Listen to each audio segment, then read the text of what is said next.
Gettysburg. The name itself echoes through American history. We think of it as a great turning point, a collision of mighty armies, a place of grand strategy and heroic sacrifice. But what if we've been looking at it through the wrong end of the telescope? What if the true story of Gettysburg isn't found on a general's map, but in the heart of a town caught in the crossfire? In the mind of a man fighting for a country that wasn't even his? Or in the quiet determination of a free man, watching an army that wanted to enslave him march past his door? This is the story of the summer of 1863, when the war came to a sleepy Pennsylvania town. But we won't watch it from on high.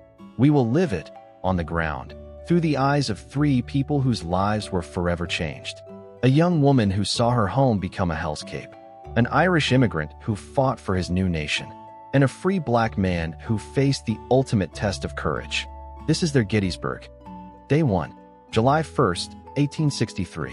For 24-year-old Amelia Hart, the day began with the familiar rhythm of town life. The rumble that started in the west was first dismissed as summer thunder.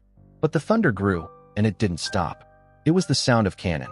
Panic, a cold serpent, began to uncoil in the streets of Gettysburg. 8 miles away, marching hard under the oppressive sun, was Corporal Patrick O'Connell of the 28th Massachusetts, part of the famed Irish Brigade. He'd fled the Great Famine in his homeland, a place of ghosts and starvation. America had given him a second chance, and now he was marching to defend it. He and his comrades, boys from Boston, farmers from the old country, joked to keep the fear at bay, their green regimental flag a splash of defiance against the dust of the road. For Samuel Reeves, a free black man and a cooper in town, the sound of the approaching Confederate army was the sound of a nightmare made real. He wasn't just a civilian, he was a target. General Lee's army had been abducting free African Americans on their march through Pennsylvania, shackling them and sending them south into slavery. For Samuel, this wasn't a battle for Union or states' rights. It was a battle for his own body and soul. He gathered his wife and children, his heart a cold stone in his chest. The choice was agonizing: run and leave everything you've built, or hide and pray you aren't found. By mid-afternoon, the Union lines north and west of town had broken. Blue-clad soldiers, bloodied and exhausted, streamed through the streets, Patrick's regiment among them. They were no longer joking. They were fighting for their lives, using houses and fences for cover. Amelia watched from her window as her town, her quiet, predictable world, transformed into a terrifying maze of smoke, lead, and fear. The Union Army wasn't holding. It was retreating, reforming on the hills south of town. Gettysburg was lost. Day 2, July 2nd. The night offered no peace. The air was thick with the cries of the wounded. With the Confederate army now occupying the town, every house became a potential shelter or a target. Amelia's home was no longer her own. It was a hospital. She tore sheets for bandages, her hands stained with the blood of boys who, yesterday, were strangers. She moved from man to man, offering water, a comforting word, her own fear pushed down by the overwhelming need of others. She saw not uniforms, but sons, husbands, and brothers. As dawn broke, Patrick O'Connell and the Irish Brigade were moved into position near a sprawling, nightmarish landscape of boulders known as the Devil's Den and a bloody field of wheat. The air was heavy, humid. The silence was the worst part. The waiting. Samuel, hidden with his family in the wooded hills of Culp's Hill, could only watch the smoke and listen to the terrifying symphony of war. He was trapped between two armies, invisible, praying for the one that didn't see him as property. The Confederate assault on the Union left flank was a maelstrom of violence. Patrick's world shrank to the few feet in front of him. The air was a soup of sulfur and smoke. He loaded, fired, loaded, fired. Men fell around him with sickening thuds. He saw the green flag waver as a color bearer was struck down, only to be snatched up by another. In the chaos of the wheat field, control was lost and regained a dozen times. It wasn't strategy, it was butchery. He fought with a desperate ferocity for his friends, for his new home, for the simple hope of seeing another sunrise. Inside the town, Amelia heard the battle rage. A stray shell screamed overhead and smashed into a neighbor's roof, a violent reminder that there was no safe place. A young Confederate soldier, his leg shattered, lay on her parlor floor. He was delirious, calling for his mother in a thick Georgia accent. For a moment, she saw past the gray uniform, past the enemy, and saw only a terrified boy. She held a wet cloth to his forehead, an act of defiant humanity in the midst of inhumanity. As dusk fell on the second day, the fighting subsided. The fields and woods were littered with the dead and dying. Patrick had survived, but the Irish brigade was shattered, having lost nearly half its men. He sat on the ground, leaning against a blood-spattered rock on Cemetery Ridge, the silence now more haunting than the noise. He thought of the faces he would never see again. The cost of this new life felt impossibly high. From his hiding place, Samuel watched the fires dotting the landscape. He had seen the Union lines bend, but they had not broken. A fragile, desperate hope began to stir in his heart. The fate of his family, of every black person in this nation, was being decided in those bloody fields. Day 3, July 3rd. The morning was strangely quiet.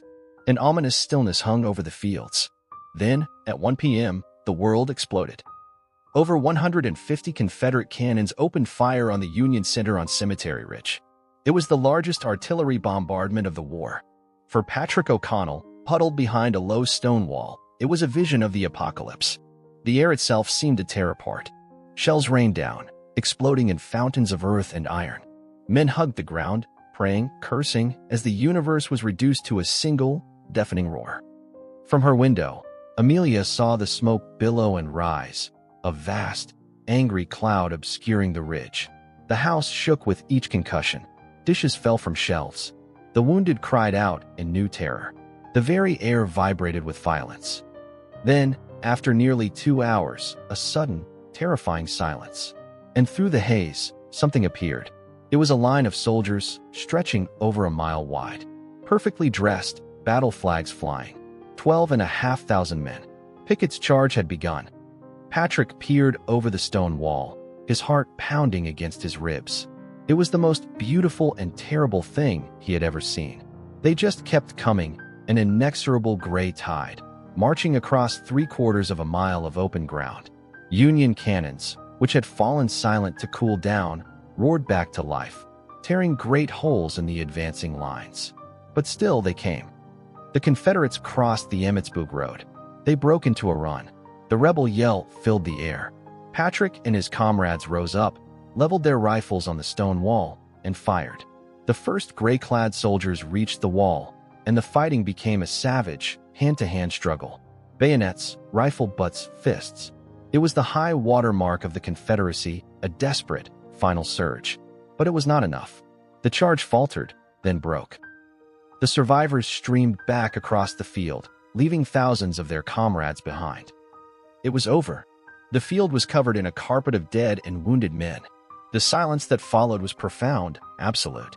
The battle was won, but the war's true cost was only now becoming clear. Amelia walked out into her town. The sight, the smell, would never leave her. It was a charnel house. Every church, every school, every home was a hospital overflowing with misery. She spent the next weeks not as a town girl, but as a nurse, a comforter, a witness to the profound depths of human suffering and endurance. Patrick O'Connell stood on the ridge, looking over the field of slaughter. He had survived, but survival felt like a heavy burden. He was no longer the boy who had left Ireland full of hope. He was a veteran, haunted by the faces of the fallen, forever bound to this blood-soaked piece of American soil. Days later, Samuel Reeves returned to his home. It was still standing. He was still free, but his town was an open grave. The Union Army needed to bury its dead, but the task was overwhelming. And so, a contract was given to a group of black men, led by Basil Biggs. In an act of profound and quiet dignity, Samuel joined them. He, who had feared enslavement, now labored to give the fallen saviors of the Union a final, honorable resting place. He wasn't just cleaning up the war. He was helping to plant the seeds of what President Lincoln would later call a new birth of freedom. Gettysburg was a turning point, but its true meaning is not found in the tactics or the troop movements. It is found in the resilience of a woman like Amelia. It is found in the sacrifice of an immigrant soldier like Patrick. And it is found in the quiet, powerful defiance of a man like Samuel, who claimed his part in the nation's struggle for freedom. Their stories, and thousands like them, are the true heart of Gettysburg. They remind us that history is not something that happens to other people. It is the collective story of all of us, in all our courage, our pain, and our enduring hope.